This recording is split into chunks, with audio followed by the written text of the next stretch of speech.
Assalamualaikum warahmatullahi wabarakatuh. Allahumma sholli ala Sayyidina Muhammad wa ala ali Sayyidina Muhammad. Pemirsa yang dirahmati Allah, marilah kita simak ceramah dari Ustadz Dasat Latif dengan tema makna bersyukur. Sebelumnya marilah kita perbanyak sholawat minimal 1000 kali sehari, agar hidup kita penuh barokah dan mendapatkan syafaat kelak. Jangan lupa berikan dukungan kepada channel kami dengan memberikan super thanks seikhlasnya. Marilah kita doakan semoga Ustadz Dasat Latif sekeluarga dan para penonton YouTube ini diberikan kesehatan dan diberikan kebahagiaan dunia dan akhirat. Amin ya robbal alamin. Kenapa sih setiap orang pertemuan selalu ada bersyukur kepada Allah? Bersyukur kepada Tuhan Yang Maha Esa. Sekarang kan lagi wabah, tidak ada lagi pandemi. Orang yang malas bersyukur itu balikannya kufur. Menyembunyikan nikmat Allah. Saya ini susah Ustaz. Gimana saya mau bersyukur Ustaz? Saya miskin. Kenapa kita selalu miskin? Karena kita berpikir kaya itu hanya mobil. Kaya itu deposito. Kaya itu berlian emas. Kaya itu rumah. Padahal kekayaan kita fi ahsani taqwim. Ini badan kita yang sehat. Ibu-ibu saya kasih contoh. Bu, Ibu, mau enggak saya kasih handphone iPhone 12 X Max Pro serat 512 GB. Bayangkan 512 GB Ibu. Pulsanya 10 juta. Mau Ibu? Gratis Ibu saya kasih. Mau? Ibu mau? Pasti mau. Tapi begitu saya kasih Ibu langsung tuli. Mana yang mau tadi? Untuk apa handphone kalau sudah tuli? Ayo. Halo, halo. Aduh, rusak lagi nih HP. Halo. Rusak lagi nih. Bukan HP rusak, tapi telinga masalah, Pak.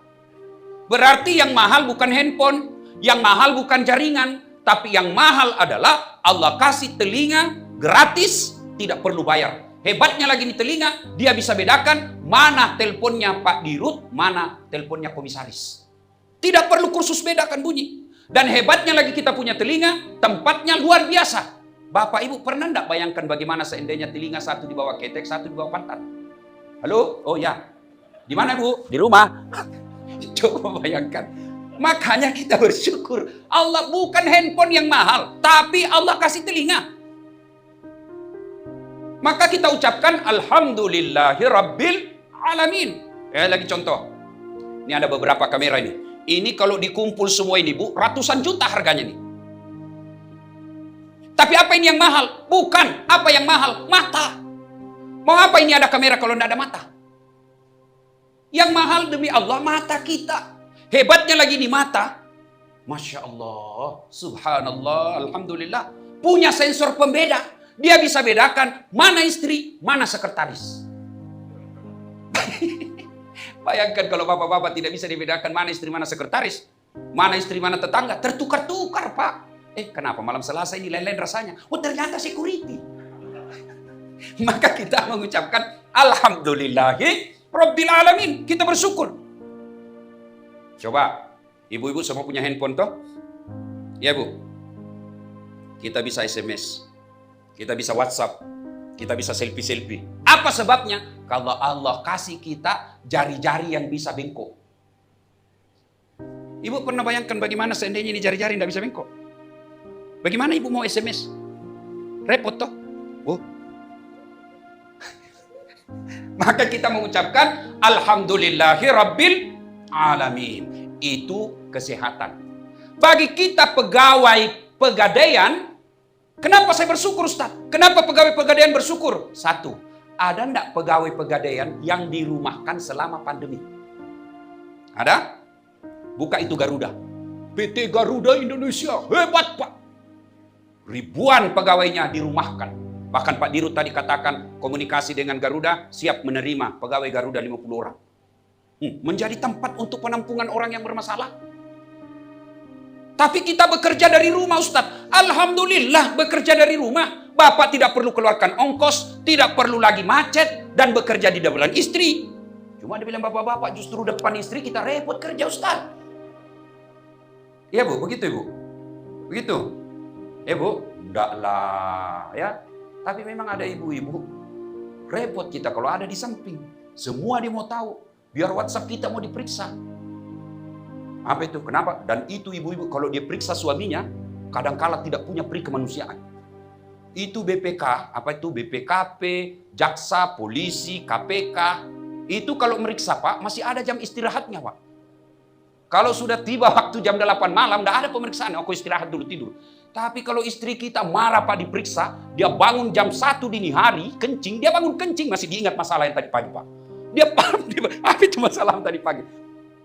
Maka ibu-ibu, boleh marah sama suami, tapi kita lihat-lihat dulu. Kalau sudah bekerja, jangan diganggu. Nah, ini pertama ya. Bersyukur kita kepada Allah sebagai manusia, badan kita yang bagus. Sebagai pegawai pegadaian, syukurnya kita karena kita tidak dirumahkan. Masih ada yang mengeluh kita dirumahkan Ustaz. Alhamdulillah, dirumahkan. Berapa banyak orang yang dikuburkan. Coba, kenapa kita tidak tahu bersyukur? Karena kita selalu membandingkan orang yang lebih hebat dari kita. Padahal kalau mau bersyukur, jangan lihat ke atas, tapi lihat ke bawah. Pegawai pegadaian, alhamdulillah kita dengar tadi, tidak ada dirumahkan, gaji tetap jalan, bonus pun dapat. Lalu apalagi yang membuat kita tidak bersyukur? Kalau kita bersyukur, nah, alhamdulillah, kata Allah, nikmatku kutambah. Nikmat apa? Bapak-bapak bisa jadi sama pegadaian, sama kantornya, sama gajinya. Tapi karena dia bersyukur, maka dia dipromosikan menjadi kepala cabang. Karena dia bersyukur, maka dia dipromosikan menjadi kepala wilayah. Pertanyaannya, bagaimana cara bersyukurnya? Sebagai pribadi bersyukurnya, alhamdulillahirabbil alamin. Maka kalau kita orang Islam, cara bersyukurnya, alhamdulillahirabbil alamin. Pertama, syukur bil lisan. Yang kedua, syukur dengan badan kita. Gimana caranya? Sujud syukur. Alhamdulillah kita tidak kena PHK. Alhamdulillah dapat THR. Alhamdulillah dapat bonus. Alhamdulillahirabbil alamin. Berikutnya sujud syukur. Yang berikutnya bagi perusahaan, syukurnya kita sebagai pegawai BUMN pegadaian apa? Ini aja laksanakan akhlak. Sudah, kalau ini Bapak Ibu laksanakan, pegawai-pegawai BUMN khususnya pegadaian, Bapak amalkan ini bukan cuma dapat gaji, tapi dapat pahala. Bapak amalkan pegawai pegadaian, demi Allah, Bapak amalkan perilaku akhlak ini, Bapak bukan cuma dapat promosi jabatan, juga terhindar dari dosa. Apa hubungannya Ustaz? Akhlak, 1A. Apa itu? Amanah. Bukankah amanah perintah agama, lawan dari khianat? Kalau Bapak berkhianat, bukan cuma dipecat di pegadaian, juga bisa dipenjara. Penjara dunia maupun penjara akhirat. Apa itu amanah? Jangan kau bawa barang-barang pegadaian ke rumahmu. Sudah ditulis inventaris kantor pegadaian Kota Makassar, tiba-tiba ada di rumahnya. Dan itu barang-barang pegadaian yang Bapak ambil secara batil, nanti kalau mati disuruh pikul Pak. Bapak pernah ngambil mobil, suruh pikul. Bapak pernah ngambil meja, disuruh pikul. Sambil menunggu pengadilan, itu kan nanti kita diadili Pak, namanya padang mahsyar. Dari Adam sampai kiamat, kumpul satu tempat, matahari kata Nabi seolah-olah tinggal satu jengkal dari kepala panasnya. Bayangkan, dan kita satu-satu. Ini baru-baru kita vaksin di Gelora Bung Karno kan? Yang vaksin hanya ribuan, tapi ngantrinya sampai sore pas giliran, habis waktu, besok lanjut. Padahal cuma ribuan. Gimana kalau triliunan manusia satu loket Pak? Kemarin kita vaksin, itu masih ada ratusan petugas kesehatan. Di akhirat nanti satu loket dan kita dipanggil satu-satu. Dan pada saat menunggu antrian panggilan itu, seluruh barang-barang yang pernah kita ambil disuruh pikul. Pikul itu Pak. Mesin tik, printer, kertas. Disuruh pikul. Lewatlah anak buah kita. Kata security, ternyata Bapak yang ambil barang kantor. Saya yang dipecat. Maka ibu bapak, pegawai pegadaian yang pernah ngambil barang-barang pegadaian, kasih kembali besok. Selama bapak ibu masih ngambil, repot nanti. Yang pernah korupsi uang pegadaian, 100 juta, 200 juta, sampai miliar-miliar, disuruh pikul nanti tuh. Kalau bapak amanah, insya Allah tidak terjadi hal seperti itu. Bekerjanya 30 tahun di pegadaian karena amanah, selain dapat PIN emas, selain dapat promosi, selain dapat jabatan, tunjangan, honor, dan lain sebagainya, juga dapat pahala di akhirat kelak. 30 tahun jadi pegawai, 30 tahun dapat amal. Amanah. Yang kedua, kompeten. Apa sih itu kompeten? Jangan kerja kalau bukan keahlianmu. Sekarang salah satu rusaknya negara kita ini, banyak orang yang tidak kompeten. Hanya karena tim sukses kasih jabatan tertentu.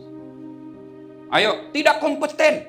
Belajarlah dari binatang. Mohon maaf Bapak Ibu. Belajar dari binatang. Hebat profesionalnya itu binatang. Anjing sampai detik ini tidak pernah menggonggong, tidak pernah mengembek. Anjing sampai detik ini tidak pernah mengembek karena dia pikir gonggongan itu tugasnya anjing. Dan sampai detik ini tidak ada kucing yang menggonggong karena kucing yakin dia tidak ahli di situ. Coba lihat bangsa Indonesia, Pak. Bukan ahlinya kesehatan. Dia bicara vaksin seolah-olah dia lebih hebat daripada ahli vaksin. Nih, haji lagi nih. Bicara soal haji. Kita dibingungkan lagi informasi-informasi. Dan mereka yang berkomentar tidak kompeten di bidang itu. Saya ditanya, Ustadz, bagaimana ini ibadah uang haji? Orang batal haji gara-gara tidak ada uang. Saya bilang, dari mana kau tahu? Kau sudah pernah cek rekeningnya BPKH? Kau sudah ketemu? Itu kan sudah diaudit oleh BPK dan dikatakan tidak ada masalah. Masih juga belum percaya. Inilah kita, karena kita tidak kompeten berbicara tentang sesuatu. Pegawai-pegawaian, kalau pegawai-pegawainya kompeten, insya Allah perusahaan maju. Dan saya yakin di Pegadaian orang-orang yang bekerja adalah orang-orang yang kompeten. A, K, AK. Apalagi? H. Apa itu H? Harmoni. Apa artinya harmoni? Dia mampu menciptakan kenyamanan dalam bekerja. Orang harmoni tidak berbicara soal perbedaan. Di Pegadaian ini kalau tidak mampu menerima perbedaan pendapat tidak akan terjadi yang namanya keharmonisan. Nah, harmoni. Kemudian A, K, H, A. Apa itu? Adaptif. Apa adaptif? Dia mampu bekerja sama. Ada orang cerdas, brilian, dia punya gelar bertumpuk-tumpuk. Tapi kalau dia tidak bekerja sama, tidak cocok kerja di kantor. Dia cocoknya ibu rumah tangga, sendiri aja dia di situ masak-masak. Tapi kalau perusahaan, dia harus punya kemampuan untuk adaptif. Dan yang berikutnya adalah loyal. Apa loyal? Ini biasa. Saya pelajari itu Pak Harto, kenapa Pak Harto mampu bertahan 32 tahun. Jadi presiden, salah satu sebabnya karena anak buahnya yang dicari orang loyal. Biar dia cerdas tidak loyal, biasanya berusaha dia jatuhkan bosnya agar dia bisa jadi pimpinan. Orang tidak loyal. Tapi jangan loyal kepada pribadi, tapi loyallah kepada Pegadaian. Bukan loyal kepada orang per orang, tapi loyalnya kepada perusahaan. Dan yang kelima, kata akhlak itu adalah kolaboratif. Nah, ibu bapak, saudara-saudara sekalian, kalau ini kita amalkan, maka itu wujud cara bersyukurnya kepada Allah Subhanahu wa taala. Ini dulu tema pertama, bersyukur kita kepada Allah. Kalau kita tidak bersyukur, maka bisa jadi kita kena mutasi. Bisa jadi kita kena PHK. Bisa jadi kita dapat pemutusan hubungan kerja.